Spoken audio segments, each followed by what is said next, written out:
Hey there. This episode originally aired on my Patreon many months ago, so some of the information might be a little bit outdated by now. If you'd like to check out episodes as soon as they come out, you can join my $3 tier over there, or you can subscribe to check out full episodes coming here eventually. Either way, the choice is yours.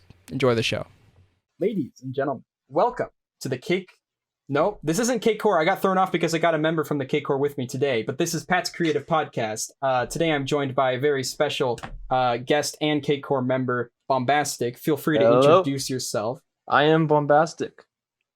That's all you need to know. Also, it's worth mentioning, though, Bombastic, while he does play a lot of games and provides very comedic commentary, he is also one of the most talented, or rather skilled, pianists I know to this date. Wow, thank you so much. He very much is in the creative practice, basically, which is why I think he'd be a great guest for this podcast. And, of course, we've got a returning guest with us today, Talon Stradley, who needs no introduction at this point, but feel free to introduce yourself, Talon. What's up? It's me, T-Dog. I'm Talon. I make podcasts and music and a lot of audio stuff and cassettes and podcasts with Patrick. Awesome. My personal favorite is the podcast with Patrick, and that's not because I'm in it. It's just because I get to talk to Talon live, which is cool. That's fair. That's yeah. fair. Now, what's kind of interesting about this podcast is not only do we have like three different, like a gradient of lighting of like brighter to a little bit dimmer to like completely dark, but also what's kind of cool about this podcast, this is going to be the first mid-month podcast if everything goes according to plan. This will basically be the first of the double podcast a month, which is the new thing I'm starting, Nice. and as such I kind of want to shake it up a little bit with like the mid podcasts. And those of you who are listening to this right now, you guys are actually getting more exclusive podcasts than before because there likely won't be a bunch of public topics from this specifically. And the reason for that being is because we have a specific topic we'd like to go over that's kind of a more long-running topic and doesn't fit into topics as well. There might be one or two on the channel. But basically, welcome. You got yourself some nice exclusive content. And then, of course, at the start of every month, I'm going to try to keep it more towards creative interviews or specific topics towards advice with creators or whatnot. So thank you so much for your support. Shout out to all my patrons out there. And we're going to get started. So today's topic that I want to go into is basically, this is kind of a broad stroke, but I do have a couple more focused talking points to go into it. But basically we've got, we're going to be talking about objectivity versus subjectivity in the art world specifically. Now you might think that's like super broad, but don't worry, we got a whole hour, right? We can go anywhere with this. Basically, I think the first thing to ask is what level of objectivity do you guys feel exists in the art world? I think that's a good way just to figure out where everybody stands on that or whatnot. Because I don't think there's a very clear one answer, but I know I definitely have what my take is. I think that there's a lot of objectivity that can exist. It's hard because there's kind of like different reasons that things exist, right? Like, for example, if you are making a movie, an objective in one lens, an objective rate of that movie's success and its merit is how much money it makes, right? It's if it makes a lot of money, like that movie is kind of objectively good in the sense that a lot of people paid to see it. They liked enough to enjoy it. They might have told their friends about it, right? But then, of course, there's a lot of movies that make a lot of money that are really awful. And I think that, so that's kind of like one lens that I have, right? Is like business lens, let people vote with their wallets, kind of like, if people like it, then there's merit to that, right? Which I do believe. Like, even if I watch something and it's awful or it, is not as high quality as other things, like if people enjoy it, that's a great project. Like that has merit. There's something to be said about people enjoying something even if it is bad, and that's for sure. Exactly. Enjoyment's still enjoyment. Yeah. And then kind of like a middle lens I would have is kind of like a more critical academic look, right? Like you have people who watch a lot of movies, who love dissecting movies, who love listening to music, whatever, right? And pulling as much as they can from that. And those people are going to have other insights just because of the mass amount that they're digesting, right? And I think that's whenever we get into stuff like, an objectively good movie plot is going to have, the three-act structure. It's going to have these things, Joseph Campbell's, mythology. I forget what it's called. I'm blanking on the name. Don't worry, of the book, I have no idea what you're talking about. The hero's journey, right? Like there's I mean, all the way going back to like, Plato and Aristotle. Like there's just hundreds and thousands of years of people looking at how we tell stories, looking at the best stories and identifying patterns to most effective communicate stuff. And so like that is another way that you can look at things and be like, this is objectively good because good stories and the way that human beings interact with stories follows this pattern.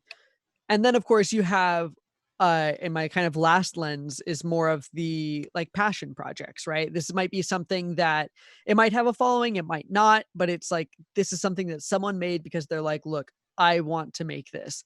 And it could be very weird. It could be insanely experimental. It could be something that off-puts people or that they don't enjoy, but that's where we get into more of like the subjectivity, right? And where that kind of stuff can shine, where it's like, if you're not making it to make money, or if you're not making it to be a hit with the critics and you're making it to express something or to say something, then there is something good there. And that's where a lot of kind of subjectivity can kind of come in. So those are kind of my three lenses, like very corporate money-y, kind of academic critical thinky-y, and then, more expressive, I guess, or kind of they go down in objectivity.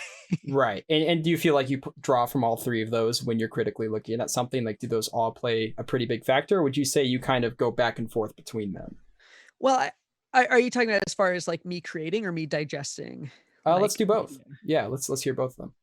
I wish I was in a position to financially rate my projects, but I'm definitely not. And so it's hard for me to be like, I know this thing is a success if it's financially successful, because I'm just not at that level yet.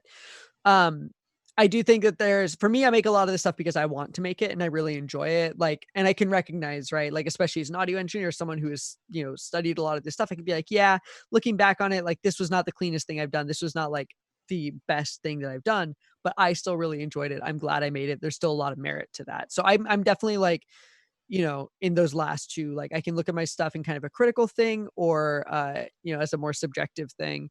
And then as far as me digesting, I'm very much in that same camp as well. It's like, there's some stuff that I know is awful, but I still enjoy it. Like Shark Tank Australia, love it, even though I know like that's pretty objectively bad. And then there's other things like, and then there's some things that I can't appreciate because of their financial success, right? So even though I might not identify it with it, I understand that other people like it and I can respect it for that place it holds in other people's, lives, even though I don't enjoy it. Like Big Bang Theory is one of those things for me. It's like, I can look at that and I can say, I think this is a pretty terrible TV show, but I also know a lot of people who really enjoy watching it, who get a lot of joy from it. And so for me, it's like, there's definitely merit there. There's things to appreciate, right? For sure. Yeah. Yeah. That's my my little essay. Yeah. No problem. Seth, would you care to jump in with what your stance so is? I would agree with Talon that objectivity is sort of one of those things that's very hard to define, especially with just like one term, because you can look at it from many different lenses, like you said, business or experts or whatever. Yeah. So I think it's interesting that you guys brought up like the business end of it or whatnot, because like that is something that's very different from just a lot of people liking something. Like a lot of things can make a lot of money even when people don't really like it, Yeah. Something that comes to mind is just when there's like a movie series or something where, like, let's say Star Wars, right?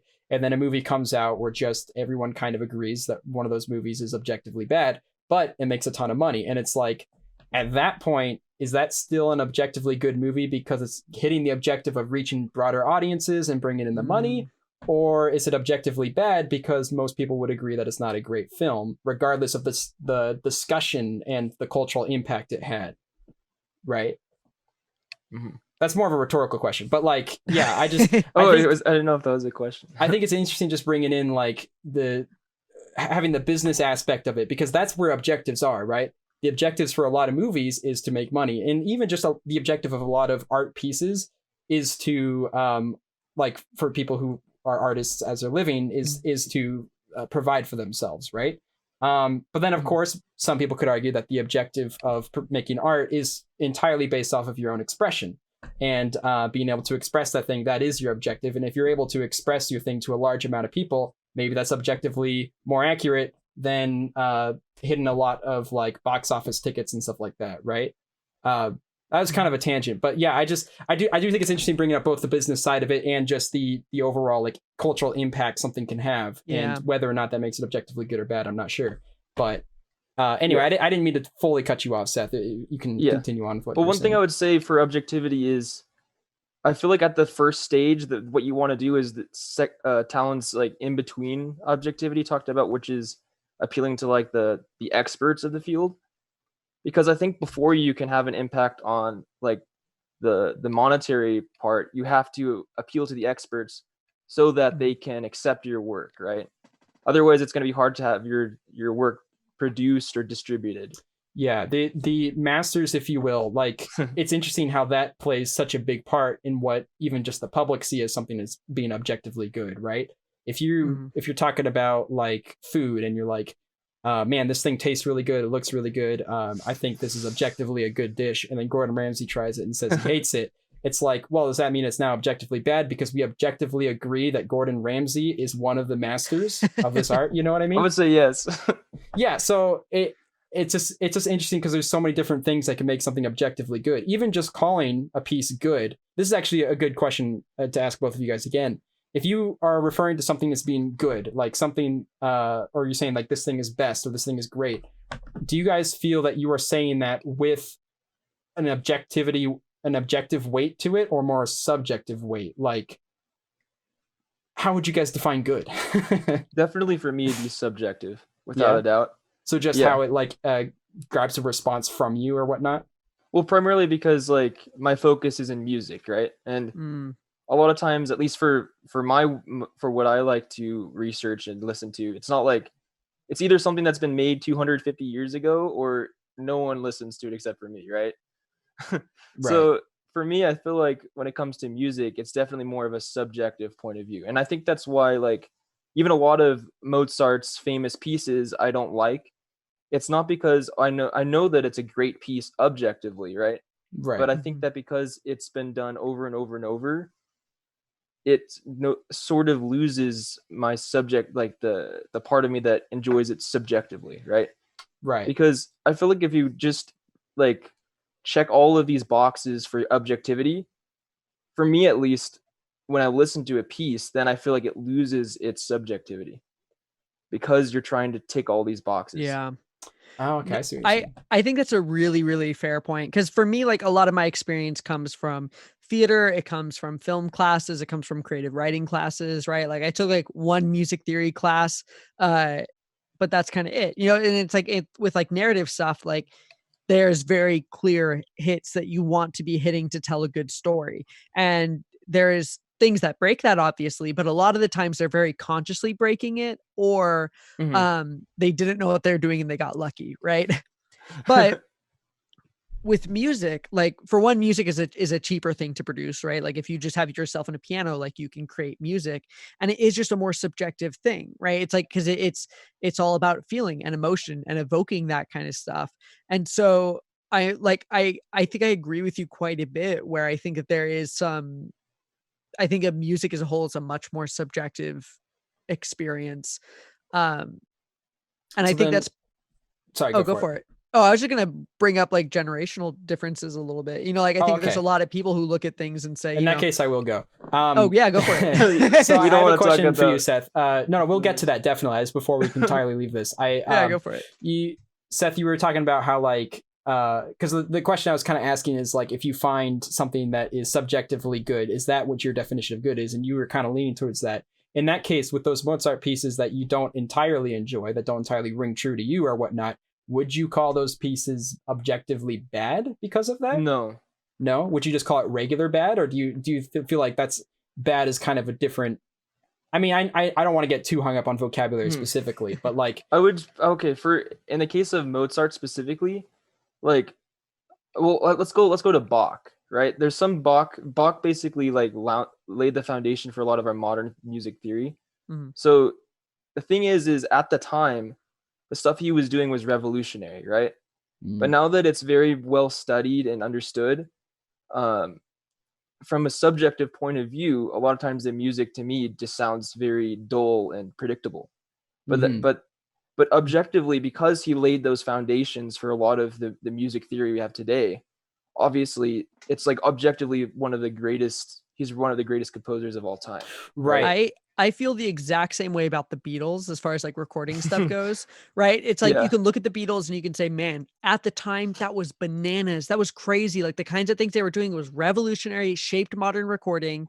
But then nowadays we can listen to those records and the songwriting is good. Like I'm not saying that it's bad stuff, but like, for example, I've been listening to a lot of Bon Iver recently and I really love that. And he is, like doing a lot with digital stuff, very experimental. And so it's kind of hard for me to listen to like just how much we can do now with modern stuff and then go back and listen to the Beatles and be like, yeah, this is like objectively good in today's standards. It's the exact same kind of thing where it's like, yeah, revolutionary at the time, but now kind of like in the context.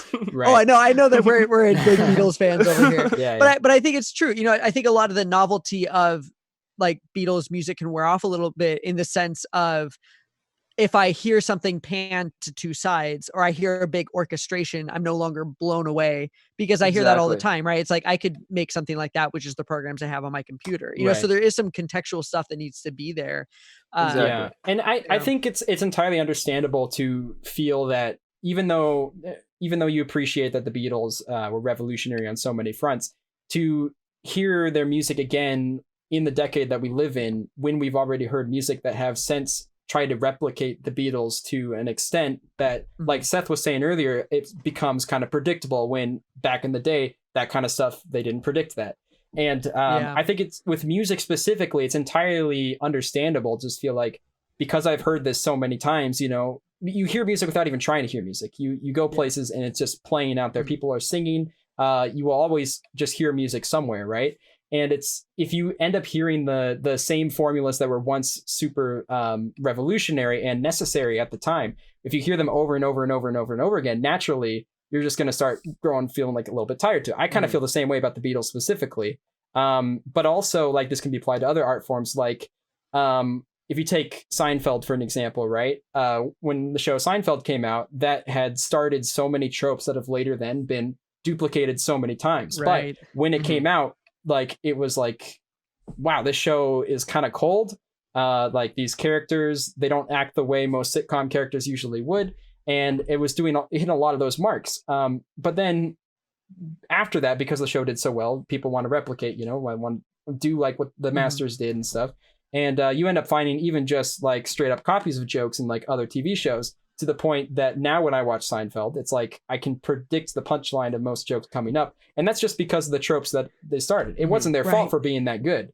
Yeah, exactly. It's like a piece of media can just like, it can start a cliche. And so now that original piece of media is cliche, even though at the time it was groundbreaking. Definitely. And you can't fault Seinfeld for that. But something you could ask is, if another show takes things that Seinfeld did or the Beatles did, and they start doing those formulas, but what you find better than those formulas, they somehow manage to improve what was originally revolutionary. Is it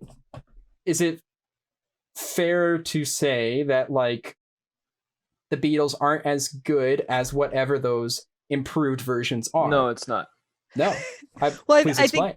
Oh yeah, go for it. Yeah. Okay. I'd say it's not, because when it comes to any field, science, music, art, anything, it's always progressing and always improving. So if you were, for example, let's say you take something like science, right? Before the new bacteria existed, are you saying like the doctors beforehand are obviously worse when it comes to like the procedures that they would do? But at the time, they could be top of their class. Right. And if you just replace doctors with artists, it's like, can you really call it doesn't artists translate completely worse? No, I mean, I definitely think that's an excellent point. Yeah, I was thinking the exact same thing of like you said, like that science thing, or even thinking of like, professional sports, like I saw this video recently that was like one of the first, recorded Olympics, whatever, like one of their swimming events compared to our most recent time running that event. And it's crazy, just like how much faster people are nowadays, and like those little improvements that, get them where they need to go. Like nutrition, anything. Honestly. Yeah. And so that's why I think like when talking about how time plays into like objectivity and subjectivity, again, there's like kind of like the two lenses, right? Like sometimes it's really beneficial to go, look, like here is why the Beatles are often regarded as one of the most important bands to have ever existed, right? It's because they took these steps. And even though those steps might seem very basic now, like they were the ones that made that possible. And that's important and incredible and worth listening to, worth digesting, and worth like, Definitely. they definitely have earned like their place in pop culture. But then at the same time, like if I'm going to look at it in the context of all the music we've developed since the Beatles, right? Like it's really hard for me to say that the Beatles is objectively some of the best music that's ever been created, because I don't think that's the case. Like I think that, oftentimes like, and granted, I'm not as you might pick up, I'm not a huge Beatles fan necessarily. I there's a lot of artists that are To heavily be fair, I inspired don't by think the any Beatles of us that I are enjoy. huge Beatles Hopefully fans, so you're at Spotters least safe in this Daniel's not call. watching.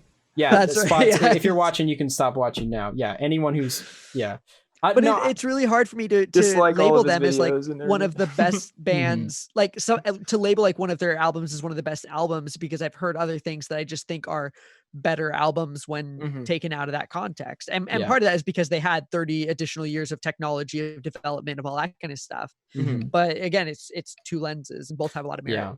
Yeah, Well, it really and- depends on how much of a historical view you want to take on something. definitely. Like for example, if you want to look up something, objectively, I feel like it's very important to look at it through historical lens as well. But that's is where I that, feel. What? but how valid really is that, right? Because then like, because again, like there's that's kind what I of was- two yeah. lens. Oh yeah, go for it. If you I want was gonna say that's where I feel like subjectivity comes in play as well. That's what kind of is- brings you back away from like looking too deep into the history books and stuff. It's like, See, how does it feel in the now? I feel the opposite. I feel like whenever we start looking at things more subjectively is whenever we start taking history more into account. Because if you have, right, because like again, like in the context of the Beatles, right, one of the most like objectively praised bands of all time, a lot of those people, a lot of those experts, the critics, the people writing these lists, a lot of listeners, there's so much nostalgia brought alongside of that. Yeah. And we also, as humans, really love stories, right? And I like, that's one of my favorite things about music, right? Is I like the live shows, I like the album art, I like hearing how it was created. Like I like all of the stuff that surrounds the music as well. Yeah. And so I think that whenever we say like Sgt. Pepper's is the best album ever created, I think that's a lot of subjective stuff bringing with us and saying like, oh, it's the best because of its influence or because of this or because of that, right? And like all of this other outside stuff. Whereas if you took history someone who was entirely out of the question, then like the response being entirely different, like if there the was Beatles somebody who came was out completely today, unfamiliar, right? like and I just showed them like, I could definitely see that. Yeah, like if I just showed them like one of the most recent albums and then Beatles, like I think people would gravitate towards that, towards the newer stuff, just because like it's more basic, because that's what it was at the time. And it's worth mentioning that we live in the time that we live in, and there's nothing we can do about that, right? We literally cannot fully understand the level of appreciation people may have had for Beatles when it first came out, or just even the environment that required that kind of response from a creator, right? Because they were obviously filling up some void in order to become that cherished, right? Something was missing in the music industry, and something's always missing when another great artist comes out and just vocalizes something, right? But no matter how hard we try, we can never go fully back. So it's like we have to accept that we live in a certain generation, and when we keep that in mind with things that we're listening to now, it's how do we say that the Beatles would be a better band than another band that does what they did better nowadays? Again, just for any of the Beatle fans out there, this is a hypothetical scenario, okay? I'm not even saying that there's a better band than the Beatles, God forbid, okay? I'm just saying no such thing. No such thing. But no, I'm really glad we got into the historical part of this, because there's different. I learned this a while back, and I don't remember the exact numbers, the exact names, but I learned something called the literary criticisms, and I think there was like maybe 6 or 7, maybe even 8 of those or whatnot. And there are basically different forms of criticism that you can approach towards art. Of course, literacy was the goal of it, but it can be applied to any art form. And it said that typically people will draw from all of them at certain points, but value specific ones more than another. And one of the criticisms specifically was historical criticism, specifically about the impacts and the response and everything that was surrounding the piece when it was piece of fuzz fell down. When it was in the time in which it came.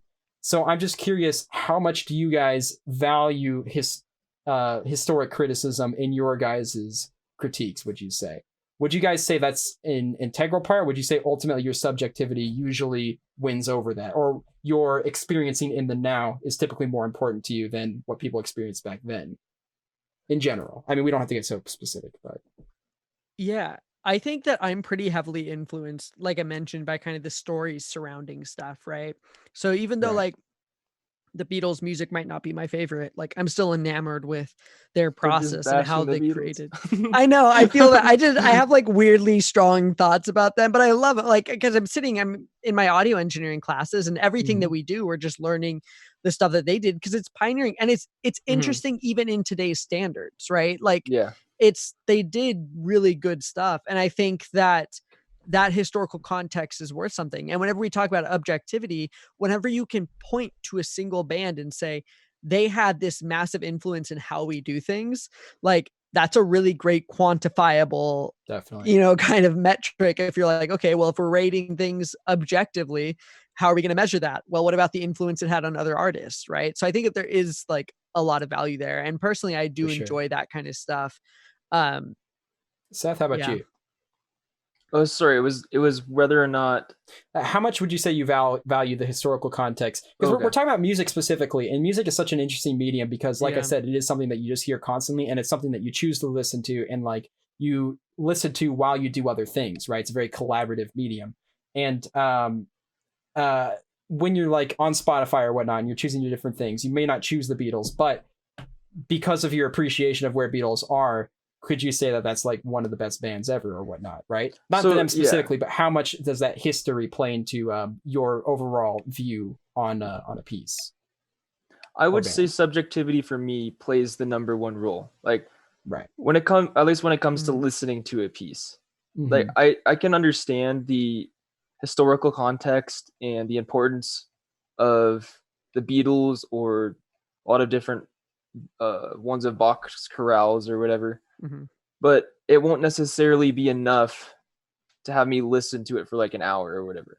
Sure. So when it comes to music, I definitely look at it through a subjective lens when specifically listening. When analyzing something and like weighing how important I think it is, I feel like my objectivity balances that out. For example, let's say that I'm very subjective and liking this one piece. A lot of times I'll then look at it through an objective lens and say, oh, well, they just did, this simple technique or this. You're defining pop music right now, right? It's something that when you objectively look at it and then you compare it to some of the things of the different eras or whatnot, you might feel like this is objectively worse than these tracks, but gosh dang, is that catchy? Gosh dang, is that fun to just sing along to? You know what I mean? That's the thing, right? And kind of going back to that like commercial outlook, it is really, really hard to make something appeal to the masses, right? Definitely. And it requires I mean, there's elements of psychology. There's, recognizing patterns, breaking the patterns, right? Like Billie Eilish sounds different than anybody else who's, really come before her, but she's taking all these elements from different things. And that was enough to completely change the game. And every few years we have someone like that coming forward, breaking a mold and changing everything. And that is really, really hard and requires a lot of, attention to detail. There's definitely luck involved, but this industry is, $1 billion industry that is all about getting people to like these sounds. And so there's a lot of effort and a lot of money that's put into it, even though a lot of them might sound the same, or even though, some of the individual songs, like this song compared to this song, might not be a huge difference, but it's all kind of a product of this formula and this giant machine that is, how can we produce something that people are going to like to listen to the most? And that's hard. That's really hard.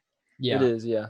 And to correlate that a little bit with like, I'm a graphic design major, so I have to deal a lot with like typography and making sure things are contemporary in designs and whatnot. And typically with contemporary graphic design, it's utilized so much in a commercialist world that the important part with graphic design is all about presenting the information as clear as you can.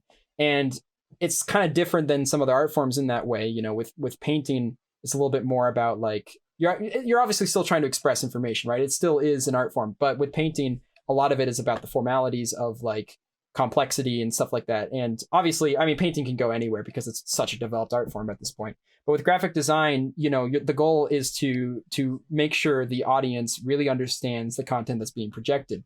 And as such, when I'm making like thumbnails for YouTube or whatnot, I have to try to make it as clear as possible, the information that I want to get across, even if there's some other aspects I would like to change to make it more aesthetically pleasing to myself, such as maybe there's this kind of font that's like really fancy, hard to read, but like it has a cool little edge to it or something like that. I might like to have something like that. You put that on a thumbnail, shrink it down to like this big, nobody's going to be able to read it. And the thing is that graphic design is very much an art form that's directed towards being objectively good. It's definitely directed towards reaching wide audiences with getting the point across, similar to kind of Billie Eilish. I'm sure that she's got like such a strict formula, or what, not even a strict form. You know, I basically there's thought and process that goes into making something being able to reach a wide range of people and make everybody like it. And I don't think it's fair to entirely discredit that as an art form, right? There's definitely an art to trying to make something objectively appealing to a mass amount of people. And there's an art to making something financially feasible and whatnot. So yeah. And even within those moments of like mass produced, right? Like if we think of like the biggest pop stars that have other people writing their songs, that have these big studios producing it and putting it through, you know, so it sounds very similar to everything else. Like there's still a lot of humanity that's kind of in there, right? Like you have the person who wrote the lyrics, even though it might not be the performer, that's still coming from somewhere in some experience, right? It's still someone's expression. Yeah, it's inherently until creative. AI takes over, right? Yeah, exactly. But that's the thing is like, you know, I mean, this is might be a whole other tangent, but you know, that idea of like AI created art, you know, where I guess I'll ask this question to the group is how much merit does that art hold? Man. Like if an AI can create something that is really good objectively, you know, should that have more or less, or is that too much context? Like, I don't know. I love the idea of AI art. It's so tough because I've always had, not always. I mean, I the outlook I kind of have with art now is just that art is communication from someone to another being or whatnot. And if the communication is specifically coming from an AI building that art, then it's like, is that really communicating? But at the same time, someone made that AI and they made it for the sake of communicating. So it's... That's assuming someone made the AI though. Yeah, what if the AI made the AI? At some point, it goes back to humans, I'm pretty sure. Unless I'm crazy. Or ants. Yo, if ants could make art, best species ever. I definitely say that. I see what you're saying, though. So there's still humanity in AI programming. Yeah, right. if you dial it back. And like Talon said, this is a little bit of a tangent. So okay, let's go back. This is a different It's also discussion. scary. No, but yeah, like... dark room, right? Yeah. I don't remember what we were talking about before. We were basically like there's a formula to make an art, regardless of whether or not you're going towards objective means or subjective means. If you're literally just trying to express yourself, you're doing so in a formula that you made by yourself. Saying something is not artistic because it has a formula attached to it seems unnecessary, or at the very least misguided, because pretty much everything has some kind of formulaic process to it. Even if it's just something as simple as like, when I draw a line, I make sure that I draw it from left to right because it goes with the curves of my arm or something like that, right? Even going down to just the basics of that, there's always some kind of step-by-step thing going on behind the scenes. And when you take a business that's producing something, even if it's just an advertisement or whatnot, they're still trying to communicate something. They're still following a formula, just like every other artist who's made anything. So an advertisement would still be considered a piece of art, right? They still had to get a graphic designer or whatever they used in order to advertise it. It's just the intent isn't only to express themselves. It's very much also to, in fact, usually primarily to financially gain from it. I have a question to pose to the crowd.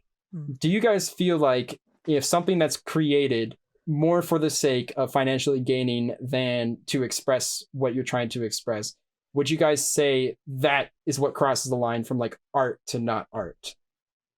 Okay, Would you so say that line even exists? one thing I would say for when it comes to financial gain for art is first thing, everyone needs to make a living at some point, right?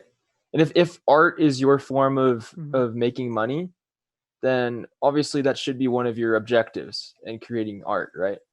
Right. But what I feel like is initially it might be their primary objective is to get like a broad audience, to get a lot of people to view your art or listen to your music or whatever it is.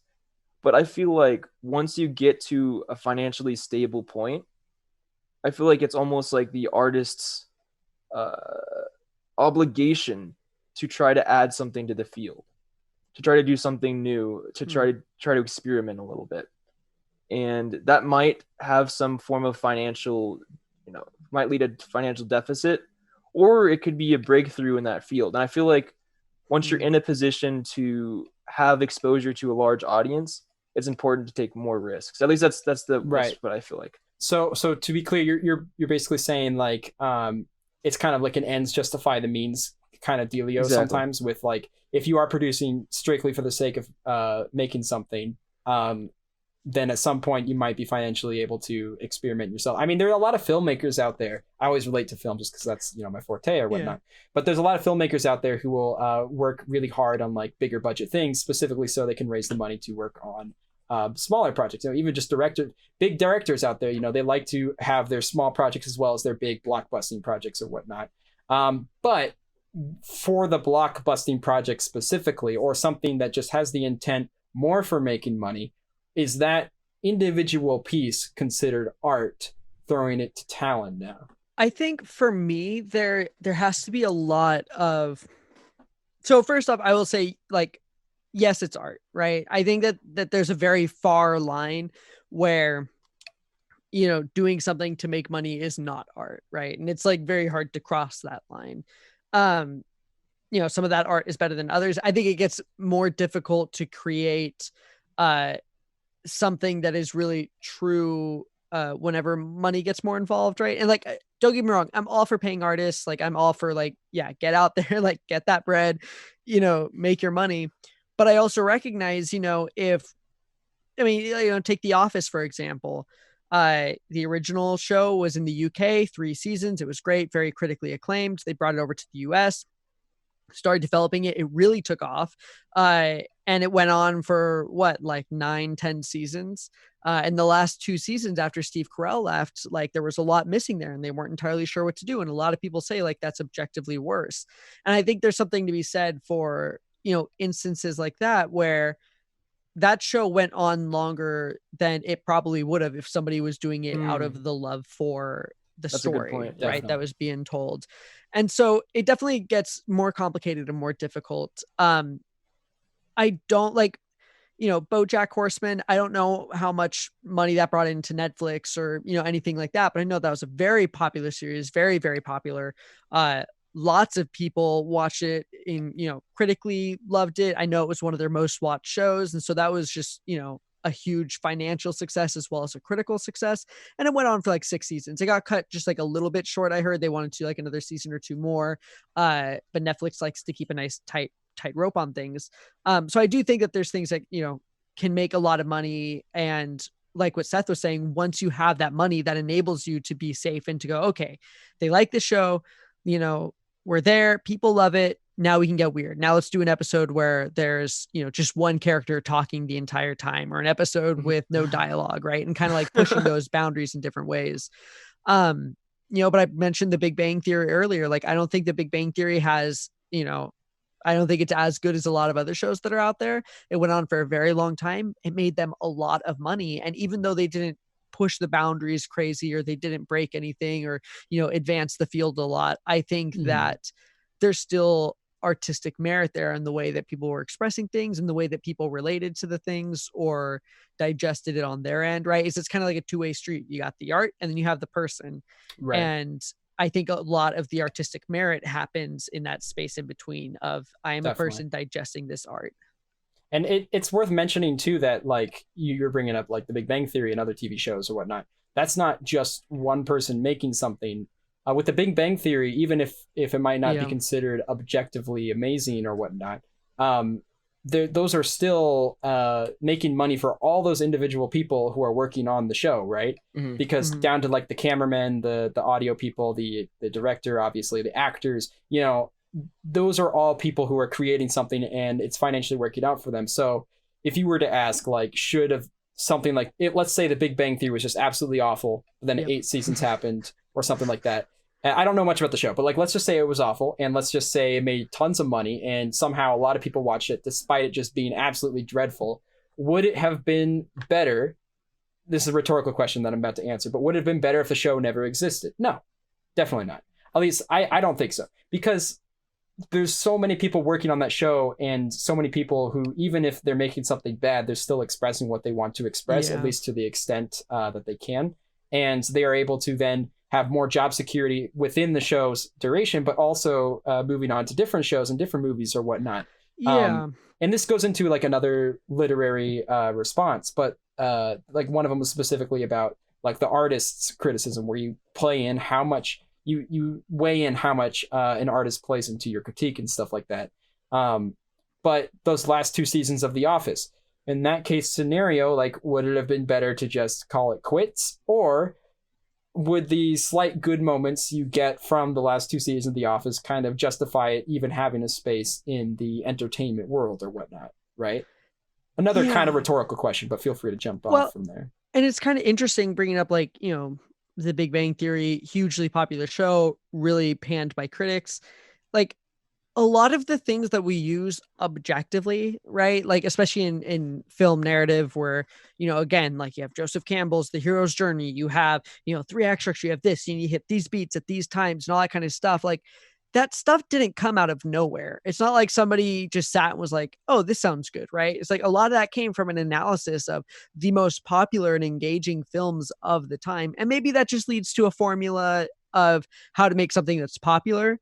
But a lot of these are meant because that's how we as humans like to digest things, you know? So yeah, The Big Bang Theory, you know, if on closer inspection might not be great, but that's the kind of show that was very popular and that would be studied when looking to make these other things. You know, it's like there's this thing that is beloved by millions and millions of people. How can we, you know, replicate that? Like, what can we learn from that kind of thing? So I think there's definitely a space for bad art or mediocre art or anything, whether it has a wide appeal, a cult following of an awful, you know, B horror movie, or a small indie film that is absolutely loved by critics that just might not have hit the larger audience. For sure. Yeah, and I think that doesn't even go into just the power something like entertainment can have. And if you start saying that like bad pieces of entertainment are welcome in entertainment, despite it entertaining people, you might as well be saying that you don't think entertainment is a beneficial thing to our society. I'd argue it is, in which case I pretty much argue that, if people enjoy something, then it should exist, right? But yeah, I mean, specifically in the art field, I guess, specifically. Seth, I didn't know if you had any thing you wanted to add to that or whatnot. Okay, yeah, so in the case of The Office's last 2 seasons, that's a very specific case, but I would say in general, it's important to know when a series should end. And a lot of times I feel like that's not necessarily, at least it would be the most smart thing to do, is not necessarily end it when you think it's just financially going to be the best time to end it. The reason why I say that is sometimes choosing a time to end before it's like, oh, it seems like this is just drying out. A lot of times you have this ending that just feels so empty. It's like you could tell that they just ran out of things to do and they just ended it abruptly. Yeah, and I think that just goes into like viewing the pieces as one art form, right? If you took every season of The Office and you said, this is this one show, I feel like the last 2 seasons, they exist, and it gives me like a little bit of a sour note when I critically talk about it. But it's also important to understand a difference between having a critical eye towards something and accepting its existence or whatnot, and accepting that there were still a lot of people who enjoyed those last 2 seasons, and I'd still argue there are a lot of very entertaining moments in those last 2 seasons, even if just as a whole it didn't contribute so much to that complete package. But dealing with shows is kind of weird, because what really is a complete package when everything just is broken up into so many segments? Like it's broken up into seasons, and then it's broken up into episodes, and even episodes are broken up into different subplots or whatnot. So it's hard to say The Office as a whole is like a bad show because of these last two things, or just because the ending's bad. Even if people say like the ending's bad in a certain movie and that makes the whole movie bad, it's like I might have more difficulty saying that, just because there's so much else to digest there. Right. Yeah, and exactly. I think another large part of it too is like the way it's meant to be digested, right? Like a movie, for example, hour and a half, 2 hours, that's a relatively short time whenever you're comparing it to, 10 whole seasons of The Office or whatever, right? Like TV shows like that tend to lend themselves to watching it through once, maybe every couple years or something. It's not a show you're sitting down and watching back to back to back, at least not in any kind of critical way. But then, a movie can come along, like Parasite or something, and I can go watch that 4 times in the theaters critically, like just absorbing every single detail. And there's so much there. And I think there's something really special. It's almost like poetry, right? It's like, how can I communicate the most in the shortest amount of time with the least amount of resources? And that is a very different field, whenever you're trying to really communicate a theme or express those kind of literary ideas and whatnot, as opposed to, shows like The Office, which are really meant to be entertaining and engaging and that kind of thing, right? Right. You mentioned advertising. Yeah. Advertising's a tool. Communicate. Yeah. Some things communicate, some things entertain. What do you say in general? Sorry, you go ahead. No, well, I was just gonna say, then you can also apply like some shows are meant to be like binged one after another, right? Especially nowadays, there's a lot of shows where you're supposed to watch them as a continuous thing.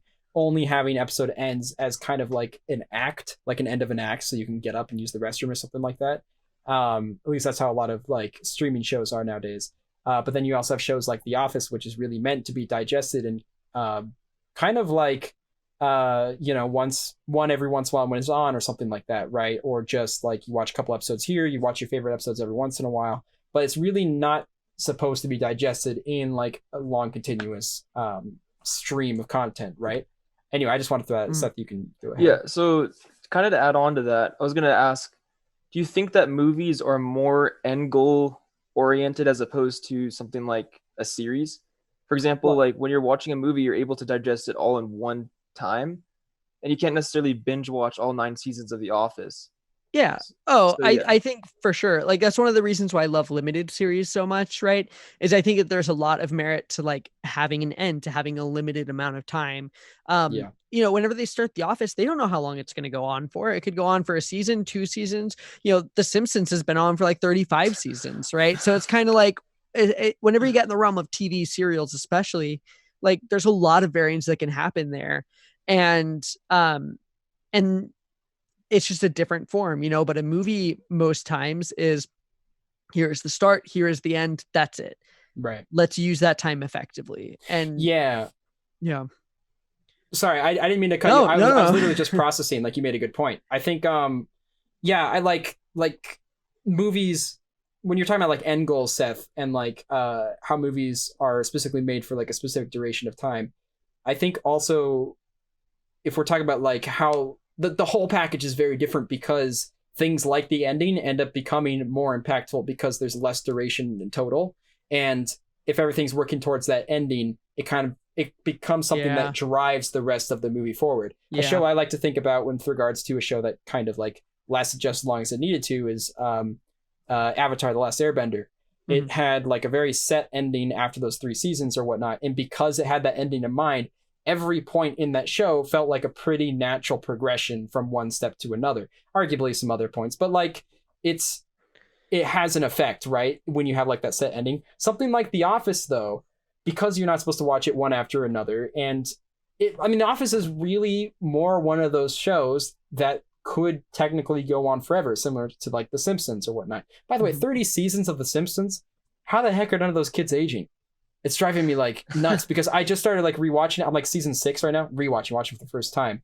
And it's like, hold on, these kids aren't going to grow up, but we've got 30 seasons. And like my favorite part is how with shows like that, like there's holidays and there's like summer breaks. So you have these characters going into summer break, first days of school, summer break, first days of school, but it's all just the same. I love just like that thing we don't talk about. Yeah, it's like they'll just accept it. Like freaking Bill Clinton, George Bush Sr. and stuff like that. Like they're just gonna keep going and like new presidents, but these kids are just the exact same. But at the same time, I don't want to see what Bart looks like when he's grown up. I don't think so, at least. Anyway, that's just a mini tangent. But yeah, no, I think keeping in mind, we actually are gonna have to start wrapping this up. But keeping in mind like just the duration of things or whatnot. In the case of like Avatar, because it is such a narrative-driven show, having that ending and not going beyond that, I felt like was very important to the earlier seasons because it's such a driving force. While something like The Office, if The Office was still going on today, I feel like the new seasons wouldn't really spoil what I view of the other ones because I would still kind of I'd still think of Office of when it was at its best. And I feel like new seasons wouldn't change that because it's not a narrative really driven story, right? It's character driven, but it's not so much like overarching end goals or whatnot. And that changes for things like movies and trilogies and then obviously story driven TV shows. All that to say, I would say The Office as a whole TV show is objectively good, and I subjectively enjoy it as well, except for the last 2 seasons. And that is my very poor attempt to slightly relate this back to objectivity and subjectivity. But listen, ultimately... I was going to try to do that too. Yeah, ultimately, forms of objectivity can be broken down to just individual forms of subjectivity, right? Ultimately, we're still at the driver's seat, right? It's us individuals who are still controlling where this objective means goes. Even if we're listening only to certain critics or whatnot, or only certain people's opinions do we fully trust to express if something is fundamentally good, we're making that decision to put our trust in them or whatnot. So ultimately, I would say art will always be an extremely subjective field because of that. Oh yeah. It derives from our individual insights and our individual preferences and our individual things that we need to talk about, our communication and whatnot. And regardless of how much money gets involved, you cannot separate the subjectivity in it. It's too intertwined. It's impossible. Even if everybody just starts liking crappy movies, maybe everybody does like crappy movies. I don't know. That's still everybody's decision. Everybody is a buddy. Every body is a person. Every person has a subjective view. It's clean. Nice one, Pat. Good job. Does anyone have any closing points before we kind of wrap this up, though? Anything, last thoughts they want to get out? We covered a lot. It's crazy to think an hour went by that fast, though. I'm not going to lie. That was fast. That was super fast. When I heard that it was almost up, I was like, what?